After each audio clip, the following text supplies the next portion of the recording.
The Bellamy was Seattle's most exclusive restaurant. The kind of place where reservations required 3 months' notice and a credit card that didn't flinch at $400 per person prix-fixe menus. My parents' 40th wedding anniversary celebration was being held in the private dining room, where 40 family members gathered under crystal chandeliers to toast 4 decades of marriage. I sat toward the middle of the long table, deliberately positioned where I could observe without being the center of attention. This was a skill I'd perfected over the years. How to exist in family spaces without taking up too much room, how to be present without being noticed. My outfit reflected this philosophy. A simple navy dress from a sustainable fashion brand, minimal jewelry, comfortable flats. Nothing flashy. Nothing that would draw commentary. Unlike my cousin Victoria, who sat at the far end of the table in a Valentino gown that probably cost more than most people's monthly rent, holding court as she always did. Victoria was 33, 2 years older than me, and worked as a VP at her father's commercial real estate firm. Her husband, Christopher, sat beside her in a custom suit, nodding along as she regaled nearby relatives with stories of their recent vacation to the Maldives. The overwater bungalow was divine, she was saying, her voice pitched just loud enough to ensure everyone could hear. Though honestly, the service wasn't quite up to the standard we experienced at the Four Seasons in Bora Bora last year. My Aunt Susan, Victoria's mother and my mother's sister, beamed with pride. You and Christopher work so hard. You deserve these little escapes. Little escapes that cost $25,000, I thought, but said nothing. The appetizers arrived. Seared scallops with microgreens and some kind of foam that probably had a French name. I ate quietly, listening to conversations flow around me. Amanda, how's your work going? My Uncle Tom, Victoria's father, asked with what seemed like genuine interest. Still doing the freelance thing? Yes, still freelancing. It's been busy. That's wonderful. What kind of clients are you working with these days? Before I could answer, Victoria's voice cut across the table. Oh, Uncle Tom, you're so sweet to ask, but we all know Amanda's freelance work is just code for not having a real job. The nearby conversations quieted. Heads turned. Victoria, that's not, my mother started. No, it's fine, Mom. Victoria smiled, but there was an edge to it. Let's be honest for once. We're family. We can speak frankly. She turned to address the table more broadly. Amanda has been doing freelance consulting for what, 8 years now? Living in that tiny apartment in Capitol Hill, driving a car that's older than some of my designer handbags.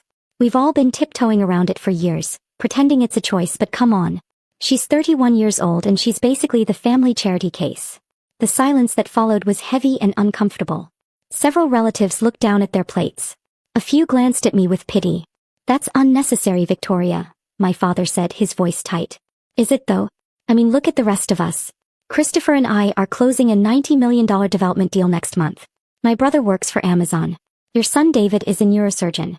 Even Amanda's younger sister has a proper job at Microsoft. And then there's Amanda, doing mysterious, freelance work that apparently pays just enough to keep her in that studio apartment. My younger sister, Emily, spoke up. Amanda's work is legitimate, Victoria. She's successful in her own way. Successful? Victoria laughed. Emily, sweetie, you're kind to defend her, but let's define success properly. Success means financial security, career advancement, professional recognition. Success doesn't mean living like a broke college student well into your 30s. Christopher, her husband, looked uncomfortable but said nothing. Uncle Tom was studying his wine glass intently.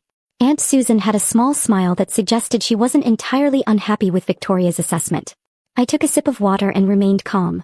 This wasn't the first time Victoria had made comments about my lifestyle. It probably wouldn't be the last. She'd been the golden child of our generation. Beautiful, accomplished, married well, everything our family valued. And I'd been different, quiet, unconventional, mysterious about my work. Living modestly in a way that confused people who equated success with visible wealth. Amanda's always been the artistic one, Aunt Susan said, her tone suggesting this wasn't a compliment. Some people are just more comfortable with simpler lives. There's no shame in that. Exactly. Victoria seized on this. No shame at all. I'm just saying we should acknowledge reality. This is a family dinner. We're celebrating Mom and Dad's 40 years of marriage and the successful family they've built. Part of that success includes being honest about where everyone stands. She gestured around the table with her champagne glass. Christopher and I represent what hard work and ambition look like. David represents dedication to professional excellence. Emily represents the new generation of tech leadership. And Amanda. She paused dramatically. Amanda represents the importance of being content with less. Which is valuable too in its own way. A few people laughed nervously. My mother looked like she wanted to interrupt but didn't know how. My father's jaw was tight with suppressed anger. I set down my fork carefully and looked directly at Victoria for the first time since she'd started talking. Are you finished? I asked calmly. I'm just being honest. Someone needs to say what everyone's thinking. And what is everyone thinking? That you're wasting your potential. That you could have been something if you'd applied yourself. That it's sad watching you struggle while the rest of us succeed. That you're the one person in this family who never quite figured it out. The words hung in the air like smoke. Several relatives shifted uncomfortably. Uncle Tom looked like he wanted to disappear. Christopher was staring at his plate. I was about to respond when the door to the private dining room opened. A man in an impeccably tailored charcoal suit walked in, accompanied by the restaurant manager.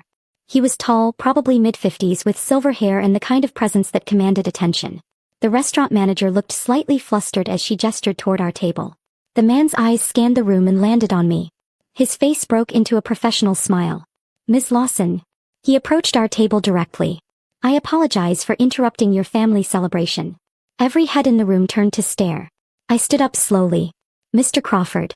I wasn't expecting you here. I know we scheduled our meeting for tomorrow, but the legal team finalized everything this afternoon. Since I was in Seattle for the weekend, I thought I'd deliver the documents personally.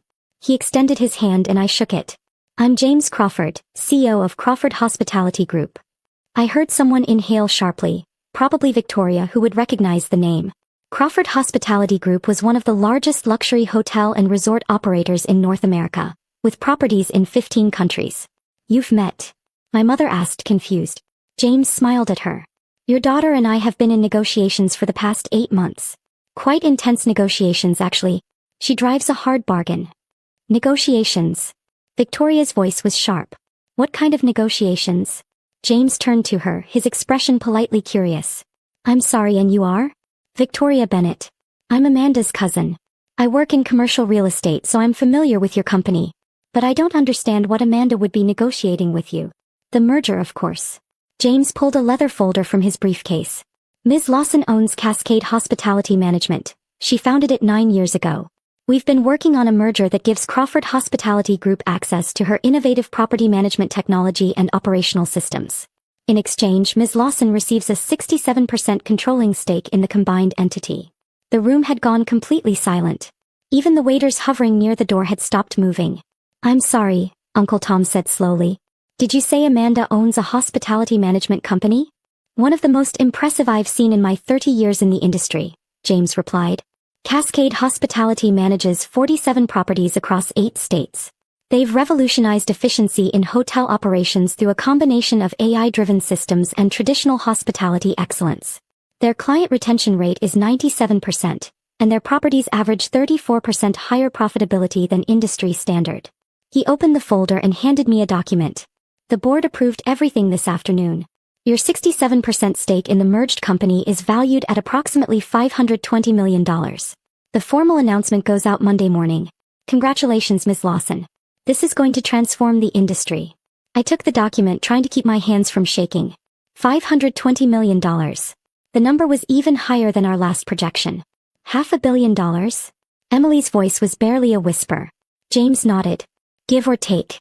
The exact valuation will fluctuate with market conditions. But yes, Ms. Lawson's shares in Crawford Hospitality Group are worth approximately $520 million as of this afternoon's closing. Christopher had pulled out his phone and was frantically typing. Crawford Hospitality Group is a publicly traded company. Current market cap is $2.8 billion. If Amanda owns 67%, then she's not just wealthy, David said, his neurosurgeon's precision cutting through the shock. She's the majority owner of a multi-billion-dollar company. Victoria's champagne glass slipped from her hand, hitting the table with a sharp crack. Champagne spread across the white tablecloth, but she didn't seem to notice. Her face had gone pale. That's impossible, she whispered. Amanda doesn't. She lives in a studio apartment. She drives a 15-year-old Subaru. She shops at thrift stores. She can't be worth more than $500 million? James supplied helpfully. I assure you she is. And she earned every penny through innovation, hard work, and frankly, a level of business acumen that most people spend their entire lives trying to develop. He turned back to me. I've taken enough of your family time. Shall we meet tomorrow at 10 a.m. to review the transition timeline? That works. Thank you for bringing these by, James. My pleasure. And congratulations again. Your father must be very proud. He nodded at my parents who looked like they'd been struck by lightning. 40 years of marriage. That's a remarkable achievement. Congratulations to you both. After James left, the silence in the room was absolute. 40 people and not one could find words. Finally, Uncle Tom spoke. Amanda, what the hell is Cascade Hospitality Management? I sat back down, very aware that every eye was on me. It's exactly what James said. A hospitality management company I founded 9 years ago when I was 22. Founded with what money? Aunt Susan asked. I started with $8,000 I'd saved from working through college. I used it to develop a property management software prototype. I pitched it to a small boutique hotel in Portland whose owner was willing to take a chance on me. The software increased their efficiency by 40% in the first 6 months. They referred me to 3 other properties. Those properties referred me to more. Within 2 years, I was managing 23 hotels and had developed enough of a track record to attract investment capital. Investment capital? Victoria's voice was strangled. $12 million in series of funding from a venture capital firm in San Francisco. They saw the potential in what I was building. I used that money to scale the technology, hire a world-class team, and expand operations. We went through Series B and C rounds over the next few years. By year 5, Cascade Hospitality was profitable. By year 7, we were industry leaders in our niche. My mother found her voice. You raised $12 million in investment capital and never told us? I told you I was starting a business. Remember? 9 years ago at Thanksgiving. I said I was launching a hospitality management startup. Victoria said it sounded like a waste of time and I should get a real job at a hotel chain instead. Victoria's face flushed. I don't remember that. I do. You also said that starting a business was something people did when they couldn't get hired anywhere else. You suggested I apply to be a front desk manager at one of Uncle Tom's properties instead. Uncle Tom looked distinctly uncomfortable. So I stopped telling you about my business, I continued. I stopped sharing my successes or my challenges. I just worked, built my company, grew my client base, raised capital when needed, and let you all think whatever you wanted to think. But your apartment, Aunt Susan protested. That tiny place in Capitol Hill. Your car. Your clothes. If you're running a successful company, why do you live like someone who doesn't need to prove anything through consumption? I supplied. Because I don't. The apartment is perfect for my needs. It's a 10-minute walk from my office, it's quiet and I barely spend time there anyway. I'm usually traveling to visit properties or meeting with clients. The Subaru runs fine. And I prefer sustainable fashion over designer labels. Those are choices, Aunt Susan. Not limitations. Christopher was still on his phone. Your company's website shows 47 properties under management. That's... Amanda, do you know what the management fees alone must be? Approximately $43 million annually. Though that's just fee revenue. We also have equity stakes in 18 of the properties we manage, which generates additional income. Emily was shaking her head in disbelief. How did none of us know this? How is it possible that you built a multi-million-dollar company and we had no idea? Because you weren't paying attention. Because you decided who I was, the quirky, unsuccessful cousin who never quite figured out life, and you never questioned that narrative. It was easier to believe I was struggling than to ask what I was actually doing with my time. Victoria had recovered some of her composure, though her face was still flushed. If you're so successful, why didn't you correct us? Why let everyone think you were broke?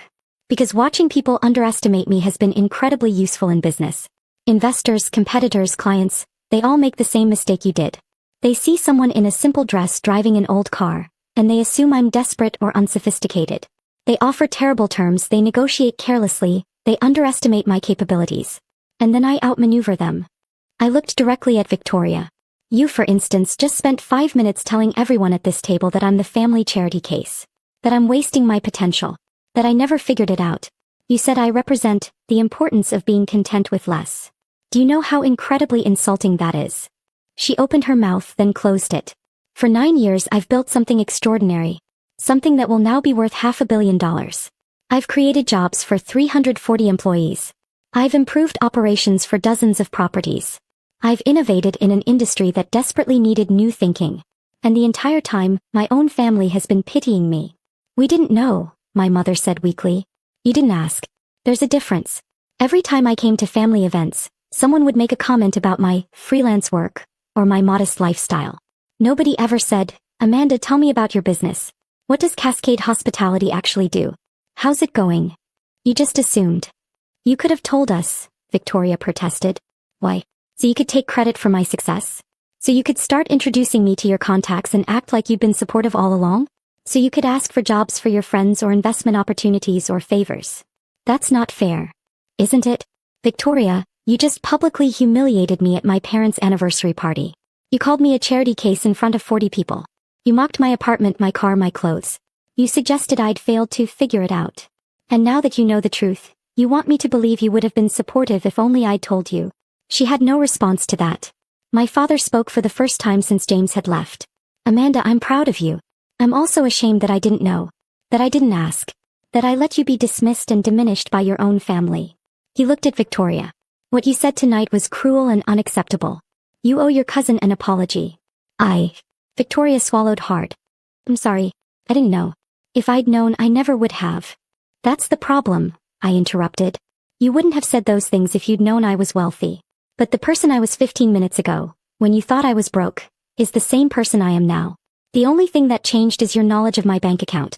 And that says everything about your values. The waiters were hovering uncertainly at the edges of the room, probably wondering if they should bring out the next course. My mother waved them forward and they began serving the entrees. Some kind of lamb dish that probably tasted amazing but that I couldn't focus on at all. I need to know, Christopher said, his banker's mind clearly working through the implications. The merger with Crawford, are you staying on as an executive? What's your role? I'm becoming Executive Vice President of Operations for the combined company. I'll be overseeing all property management across Crawford's portfolio, 247 properties worldwide. It's a 5-year contract with performance incentives that could increase my stake to 72% if we hit our targets. 72% of a multi-billion-dollar company, David said softly. Amanda, you're going to be one of the wealthiest people in Seattle. I'm already one of the wealthiest people in Seattle. The merger just makes it official and public. Uncle Tom leaned forward. I have to ask, and I'm sorry if this sounds mercenary, but what are your plans for the money? The same as before. Most of it stays invested in the company. Some will go toward expansion. We're looking at international markets. I'm setting up a foundation focused on workforce development in hospitality. And I'm buying a house. Finally, Aunt Susan said.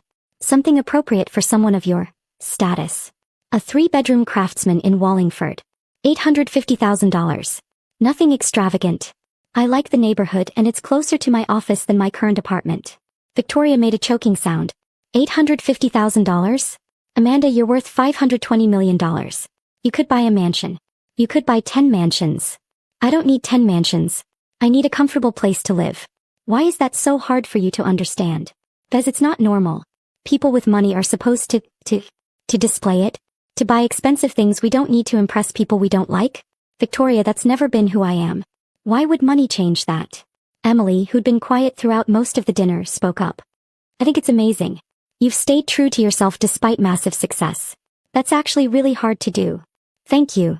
I also think it's hilarious that Victoria spent all this time pitying you when you could probably buy her entire life 3 times over. Victoria's face went red. Christopher put a hand on her arm, probably trying to prevent her from saying something she'd regret. The dinner continued, but the energy had completely changed. People kept glancing at me, their expressions ranging from awe to embarrassment to calculation. I could practically see some of my relatives reconsidering their relationship with me, wondering if they should try to rebuild bridges they'd let crumble through neglect. My father stood up as the dessert course arrived. I'd like to make a toast, he announced. Today is my and Janet's 40th wedding anniversary. For decades of marriage, of partnership, of building a life together. We're surrounded by family tonight, and that family has grown in ways we never expected. He looked at me. My daughter Amanda reminded me tonight that we don't always see the people closest to us. We make assumptions. We think we know their stories. But sometimes the quietest person in the room is the one doing the most extraordinary things. Amanda, I'm sorry I didn't see you. I'm sorry I didn't ask. But I'm incredibly proud of who you are and what you've built. Not because of the money but because of the integrity and intelligence it took to build something meaningful while staying true to yourself. He raised his glass. To 40 more years. And to actually paying attention to the people we love. To 40 more years, everyone echoed, raising their glasses. After dinner, as people were gathering their things and saying goodbyes, Victoria approached me hesitantly. Amanda, I need to apologize. Really apologize, not just because your dad told me to. Okay. I was jealous. I've been jealous of you for years actually. Everyone always talked about how smart you were, how creative, how independent. And I hated it because I needed constant validation. I needed people to see my success, my money, my accomplishments. You never needed any of that. You just were. And that made me feel small. So you tried to make me smaller? Yes. And that was wrong. You didn't deserve it. Especially tonight. No, I didn't. Can we start over? Can I get to know the real you instead of the version I invented? I considered this. Victoria had been cruel, but she was also family. And she was trying. Maybe. But Victoria, if we're going to rebuild this relationship, it has to be real. Not because you want access to my business contacts or because you feel guilty. Because you actually want to know me. I do. I really do. The person who built a $520 million company while living in a studio apartment and driving a beat-up Subaru? That person is fascinating, and I want to understand how you did it. It's not that complicated. I just didn't confuse net worth with self-worth. She laughed, a genuine sound. See? That's exactly the kind of thing I need to learn. A week later, I sat in my new office at Crawford Hospitality Group headquarters. The space was impressive. Floor-to-ceiling windows overlooking Elliott Bay, a conference table that could seat 12, expensive modern furniture. It was a far cry from my scrappy original office in a converted warehouse in Georgetown. My assistant, Jordan, knocked on the open door. Your 2 p.m. is here. Emily Lawson. Send her in. My sister entered, looking around with wide eyes. Okay, this is incredible. I knew Crawford had nice offices, but this is next level. Perks of being executive VP. I gestured to the chairs by the window. What brings you by? I wanted to see where my incredibly successful sister works. And also, she pulled out her phone. I've been getting messages from relatives all week. Everyone suddenly wants to have coffee with you. Uncle Tom wants to talk about potential partnerships. Aunt Susan wants to introduce you to her book club. Even Victoria's brother wants to discuss investment opportunities. Of course they do. Are you going to meet with them? Some of them. Uncle Tom's interest seems genuine. He's always been kind to me. The others? I'll decide case by case. But Emily, I learned something important over the past 9 years. People who only value you when you're useful aren't really in your corner. That's wise. Sad but wise. What about you? Are you here because I'm useful? I'm here because you're my sister and I want to actually know you. I realized at that dinner that I didn't really know what you did or what your life was like. I just accepted everyone else's narrative about struggling Amanda instead of asking you directly. And now you want to know? Everything. Start from the beginning. How does a 22-year-old with $8,000 end up building a company worth hundreds of millions? I smiled. Do you have a few hours? I have as long as it takes. So I told her. The real story, not the abbreviated version I'd given at the anniversary dinner. The failed first pitch. The hotel owner who'd taken a chance on me. The 18-hour days building the software. The moment I realized I had something valuable. The terrifying first investor meeting. The growth, the challenges, the victories, the setbacks. Emily listened without interrupting, asking thoughtful questions, genuinely engaged. You're a badass, she said when I finished. I had no idea. Most people didn't. That was kind of the point. Are you going to stay this private now that the merger is public? Probably not entirely. James wants me to do some media interviews. Business publications, hospitality industry events. I'll have a more public profile than before. But I'm not going to change who I am. I'm still going to live in my Craftsman in Wallingford. Still going to drive my Subaru until it dies. Still going to focus on the work rather than the appearance of success. Good. The world needs more people like you. My phone buzzed with a text from James. Board meeting in 10. Ready to officially start your new role.